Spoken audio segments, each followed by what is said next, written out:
Now, for tonight, you're brave to be here to talk about the quantum field. This is not something that everyone is willing to tackle.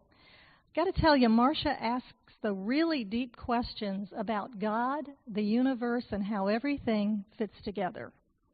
I think you will discover some new insights for yourself tonight if you accept the challenge to open both your mind and your heart.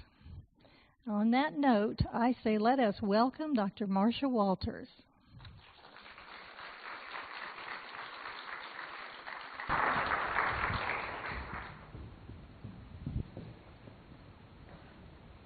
Thank you, Janine. It's pretty hard to live up to. I guess I've got my work cut out for me.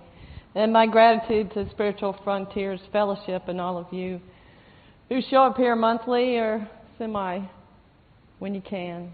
Those of you who hold the light and have held this bastion of light for so many years, I give you my gratitude for the opportunity to be here. Janine said, what should I say about you as far as our relationship? And I said, well, that's really pretty clear. You are my BFF. And Janine is my best friend forever. And I would not be here today if not for the help I've gotten in the past 2 days because, as you heard, we got asked to do this Tuesday. So there's one thing Janine did say to me. She knows I've been a professor of physics and electrical engineering, and she says, you know, you don't have to be boring.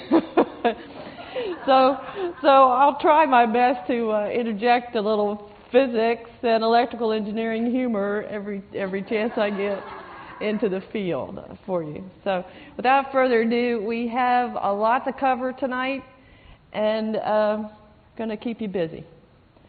So if we could go to the first slide, that would be great. All right, so we're going to look at some of the big questions. What does quantum mean? It's a word that gets bantered about a lot. And why quantum? Why do we care?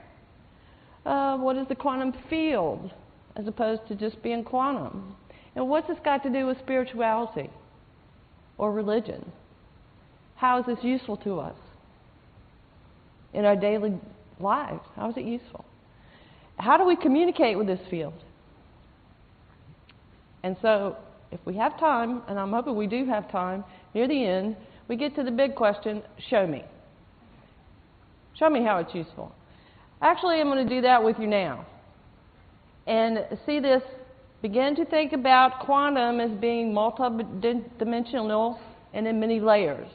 So you can think of my talk as actually a group healing session with a little bit more explanation than normal wrapped into it. Okay, so when I begin a healing session, the first thing that I do is connect in to my heart, to the divine. Because I want to make it very, very clear to people that whatever happens is not me, it's not the little s, it's not Marsha. It is the divine working through me. So I would like to start the way I would start a healing session and invite the field in. As this is the first thing I do, is invite in the field. So you may begin to feel the energy in the room change. So I invite you to do that. And when I connect with the field, I connect primarily through angels and ascended masters. So I'm going to invite them in. So please close your eyes for just a couple of minutes and join me.